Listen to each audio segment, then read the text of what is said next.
उत्तराखंड के कर्णप्रयाग में भी पहाड़ टूटने से हादसा, नेशनल हाईवे पर टूट कर गिरी चट्टानें।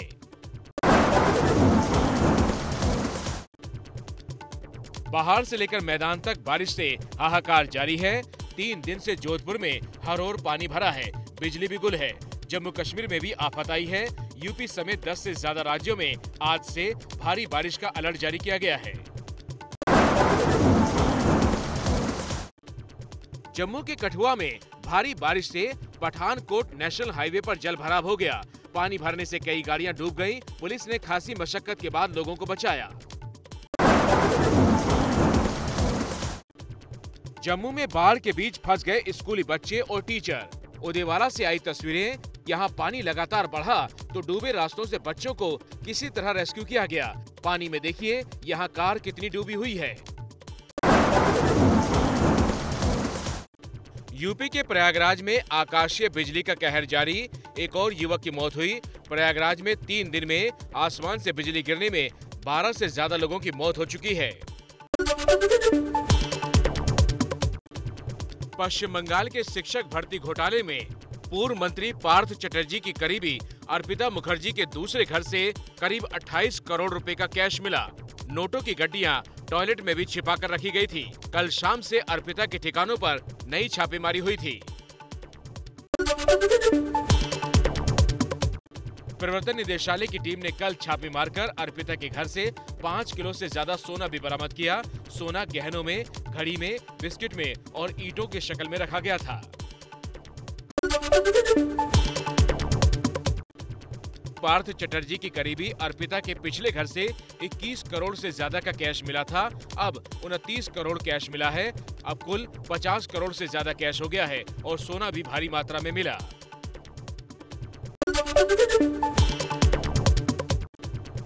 शिक्षक भर्ती घोटाले के कैश कांड में फंसे पार्थ चटर्जी पर ममता बनर्जी की बड़ी कार्रवाई। ममता ने पार्थ को मंत्री पद से हटाया।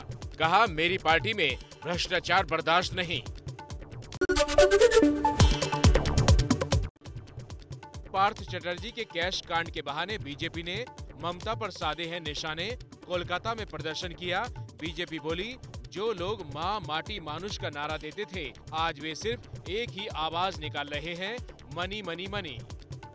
हैरानी की बात यह है कि जहां पर पैसे का अंबार, पहाड़ के पहाड़ नोटों के निकल रहे हैं, वहां पर ममता बनर्जी जी जैसी जो मुख्यमंत्री हैं, वो एकदम चुप बैठी हैं, एकदम शांत हैं, कोई उन्होंने आवाज नहीं निकाली। शिक्षा घोटाले में आरोपी पार्थ चटर्जी की बेटी के घर बेगमपुर में चोरी। दावा है पड़ोसियों ने चोरों को पहले ईडी अफसर समझा था। राष्ट्रपति द्रौपदी मुर्मू पर अशोभनीय टिप्पणी करके फंस गए कांग्रेस सांसद अधीर रंजन चौधरी। लोकसभा और राज्यसभा में बीजेपी का जबरदस्त हंगामा हुआ। स्मृति ईरानी ने कहा, अधीर के बयान पर सोनिया गांधी माफी मांगे। कांग्रेस के नेता सदन ने देश की राष्ट्रपति को राष्ट्रपत्नी कहकर संबोधित कर उनका अपमान किया। कांग्रेस पार्टी आदिवासी महिला का ये सम्मान पचा नहीं पा रही। कांग्रेस सांसद अधीर रंजन चौधरी ने एबीपी न्यूज के इंटरव्यू में राष्ट्रपति द्रौपदी मुर्मू पर दिया था आपत्तिजनक बयान। एबीपी न्यूज के संवाददाता अंकित गुप्ता ने तब अधीर रंजन को टोका भी था। हिंदुस्तान की राष्ट्रपति जी सबके लिए है। राष्ट्रपति जी नहीं, राष्ट्रपत्नी जी नहीं, राष्ट्रपत्नी जी, हिंदुस्तान की राष्ट्रपत्नी जी सबके लिए है। हमारे लिए क्यों नहीं? हमारा बात रखने के लिए राष्ट्रपति के लिए राष्ट्रपति शब्द का इस्तेमाल करना बेहतर रहेगा। कर्नाटक में बीजेपी नेता प्रवीण नेतारू के घर पहुंचे कर्नाटक के मुख्यमंत्री बसवराज बोमई तो लगे विरोध के नारे। हालांकि मुख्यमंत्री ने कहा, आरोपियों के खिलाफ यूपी का योगी मॉडल लागू करेंगे। कर्नाटक में बीजेपी नेता प्रवीण की कुल्हाड़ी से मारकर हत्या हुई थी, जिससे बीजेपी कार्यकर्ता अपनी ही पार्टी से काफी नाराज हैं। कर्नाटक में बीजेपी युवा मोर्चा के नेता प्रवीण नेतारू की हत्या में 2 आरोपी जाकिर और शफीक गिरफ्तार हुए हैं। दोनों आरोपियों का पीएफआई से लिंक है या नहीं, इसकी जांच जारी। दुकान पर हुई थी नेटारू की हत्या, कन्हैयालाल के समर्थन में फेसबुक पर डाला था पोस्ट।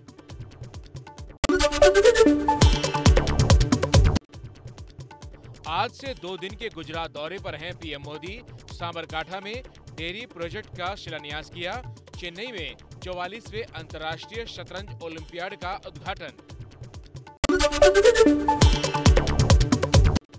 हंगामा करने की वजह से आज विपक्ष के 3 और सांसद सस्पेंड हुए। पहले से निलंबित 24 सांसद संसद परिसर में ही 50 घंटे का धरना दे रहे हैं। रात संसद में गुजारी। बारी बारी से ये सांसद धरने पर बैठ रहे हैं। शुक्रवार तक बैठेंगे।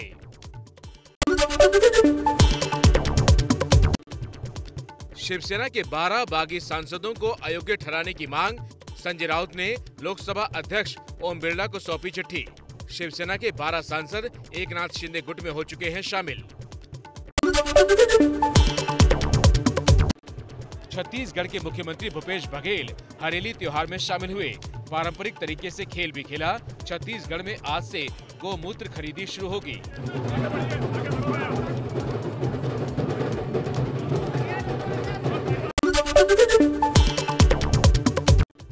पटना टेरर केस में बिहार के दरभंगा, मोतिहारी और फुलवारी शरीफ में एनआईए ने छापे मारे। एनआईए ने वकील नुरुद्दीन जंगी, पीएफआई ट्रेनर रियाज मारूफ और अतहर परवेज के घर ये छापेमारी की है और उनके परिवारों से पूछताछ की। असम में बांग्लादेश के प्रतिबंधित आतंकी संगठन अंसारुल्लाह बांग्ला के 12 संदिग्ध आतंकी गिरफ्तार। एक आतंकी की बारपेटा से गिरफ्तारी हुई, बाकी गुवाहाटी से पकड़े गए। गुजरात में जहरीली शराब कांड में बड़ी कार्रवाई। 6 पुलिस वाले सस्पेंड, 2 अधिकारियों का ट्रांसफर किया गया। गुजरात के बोटाद में जहरीली शराब पीने से 40 से ज्यादा लोगों की मौत हुई थी। गुजरात में लंबे समय से शराबबंदी लागू है।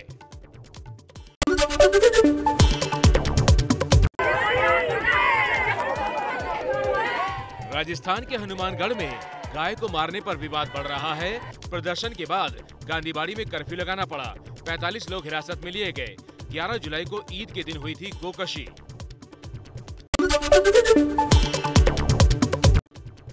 मध्य प्रदेश के सागर में बड़ी लापरवाही हुई।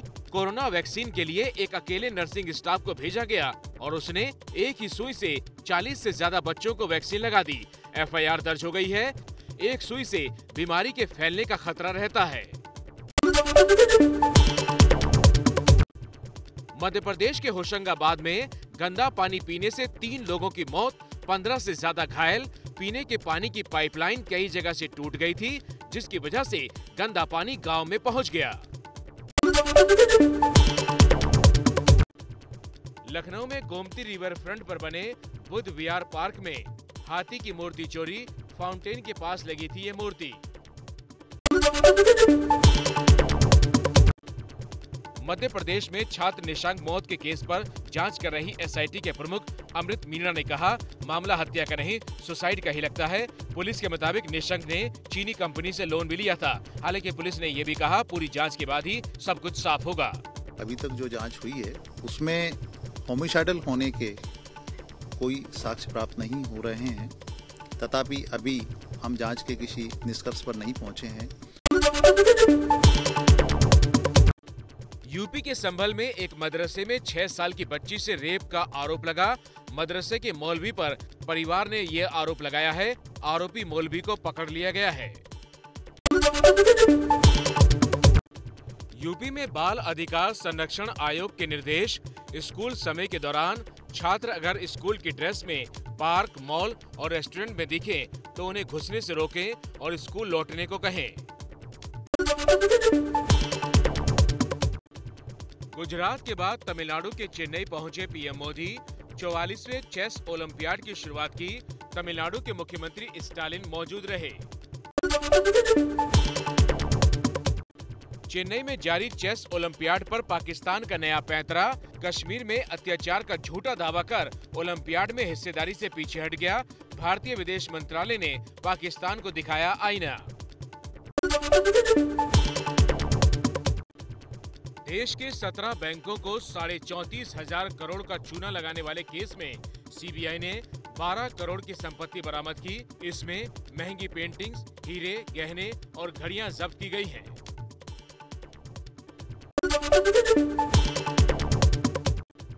मंकी पॉक्स बीमारी पर केंद्र सरकार ने जारी की गाइडलाइंस। संक्रमण होने पर अब 21 दिन का आइसोलेशन होगा, घावों को ढककर रखना पड़ेगा और ट्रिपल लेयर वाला मास्क पहनना पड़ेगा। सरकार ने मंकी पॉक्स की जांच के लिए टेस्टिंग किट और वैक्सीन बनाने के लिए टेंडर भी निकाला है। पूरे देश में मंकी पॉक्स के 4 मामलों की अब तक पुष्टि हुई है। देश में पिछले 24 घंटे में कोरोना के 20,000 से ज्यादा नए केस सामने आए। 44 लोगों की मौत भी हुई। वहीं दिल्ली में 1000 से ज्यादा नए मामले मिले हैं। करीब 1 महीने बाद दिल्ली में इतने ज्यादा केस रिपोर्ट हुए हैं। जैसे ही घड़ी का काटा दोपहर 2:30 पे आए, बबीता जी का दिल सास बहू साजिश के लिए मचल जाए। और ये है इनकी बहू, पूरे दिन ऑफिस की टेंशन हो जाए गॉन जब ये करें अपना फेवरेट शो फ्री टाइम पे ऑन।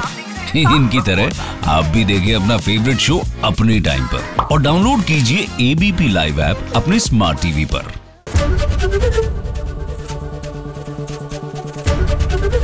एबीपी न्यूज आपको रखे आगे।